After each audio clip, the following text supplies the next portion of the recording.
I want to share with you a big secret today.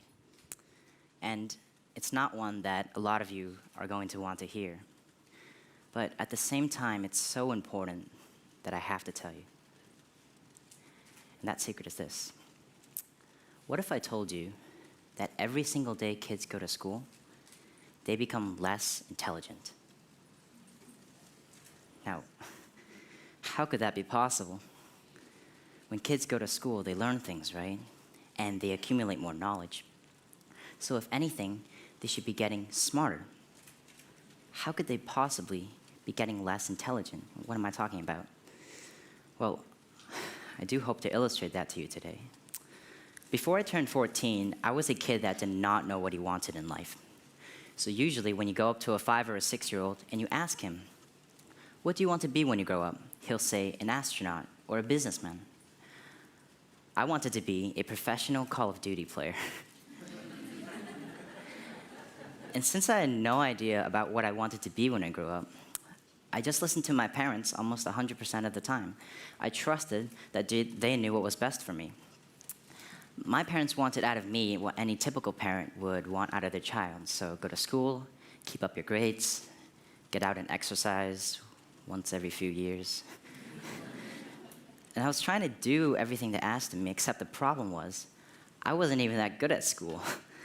I was terrible at science, couldn't write a 5-paragraph essay if my life had depended on it. And to this day, I still think I'm the only Asian kid in the world that doesn't understand math. I really do. But when I turned 14, that all changed. And I was no longer this hot air balloon floating around in space. I was now like a supersonic jet flying towards my destination at like 50,000 miles an hour, or however fast those things go. And this change all started when I received an envelope in the mail. It was an invitation, not to a birthday party, I didn't get any of those, not to a playground, but to a business plan competition down in Boston. And I was curious. I was just so curious that I had to go. And the program director explained to us that over 5 months, we would form a team, develop a business idea, and present this idea to a panel of judges who would be judging us on, how good our suits are and how good our business ideas were. And long story short, over that 5 months, I formed a team, developed an idea, and we actually ended up winning that competition and taking home a check. And that one event sparked my interest for going to more and more of these competitions. And over the next 2 years of my life, I actually went to dozens and dozens of these competitions, and I was winning almost all of them. And I realized that I liked going to them so much, not just because I liked winning them, but also because I had an unrealized passion. And that was a passion for creating things. Because the one thing that my team would do differently from our other competitors every single time was that while everyone would go up and present their idea and their PowerPoint, we would go to Home Depot, buy supplies, and actually build the idea we were talking about. And the judges were just so blown away by the fact that a bunch of teenagers could go and create things, could make prototypes and minimally viable products. And we won almost every single competition just because the judges loved that we had gone and executed. At one of these competitions, I met a short-tempered, middle-aged Polish guy named Frank. And if he's here today, I better run after this. And he came up to us, and he took a look at our prototype, and he said, I can help you guys turn this into a real company. Think about that. Isn't that cool? We as 16-year-olds were going out into the world and creating a real hardware technology startup. And at first, we were all like, time to be Steve Jobs, let's go build Apple, dropping out of school now. But we quickly realized, it's not that easy, so don't drop out unless you're really sure you have a good idea. But we realized that the first part to building a great company is to assemble a great team. And as students, we couldn't go to bars to network. We couldn't go to networking events for adults. So we went to our school and set up this little presentation in our auditorium in which we would present our idea and hopefully kids would join our team. And we sent out an invitation to our entire school. And the first thing we noticed is that almost no one showed up. There was almost no interest. And those who did show up spread the rumor around the school. And throughout that week, we were actually mocked. We were made fun of for our ideas and for being wannabe Mark Zuckerbergs. And what's funny is, the next week after, we took the exact same presentation and did it at our elementary school, so to kids who are 5 or 6 years younger. And the response was phenomenal.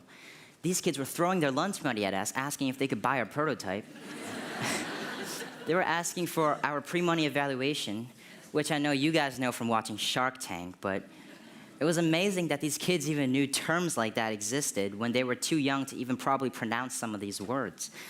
And that just inspired me so much. And I think this is what our education system has done. Over just these 5 to 6 years in the education system, these creative children have turned into these teenagers that are unwilling to think outside of the box. So let's go back to that secret I was talking about. How is it possible that school is making kids less intelligent? The fact is, there is so much more than just one type of intelligence. And while school can make you more academically intelligent, it can teach you physics, algebra, calculus. It is diminishing the children's creative intelligence. It is teaching them to think a certain way, to go down a certain path in life. It is telling them, go to high school, get a diploma. Go to a good college, find a stable job. And if you don't do that, you won't be successful.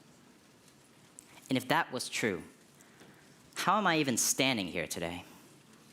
How did I, a straight C student, start a technology company at the age of 16? And how is my company, which was featured on the Wall Street Journal last week, doing better than some of the companies started by Harvard or Stanford graduates? It must be something that can't be measured by academic intelligence alone. So here's what I believe. Parents, teachers, educators, you have the power to influence and inspire youth. The fact is, there are way too many people out there right now who are obsessed with telling kids to go to college, to find a good job, and to be successful. There are not enough who are telling kids to explore more possibilities, to become entrepreneurs. And if there's one message that I want parents, kids, and all of you to take away from what I've said here today, it's that you can open your own doors, and that you can stray away from this conventional, limited, and narrow path that education sets us upon. You can diverge and create your own future. You can start your own companies and start your own nonprofits. You can create, you can innovate. And if there's one message I want you to take away from everything I've said, it's this. No one has ever changed the world by doing what the world has told them to do. Thank you.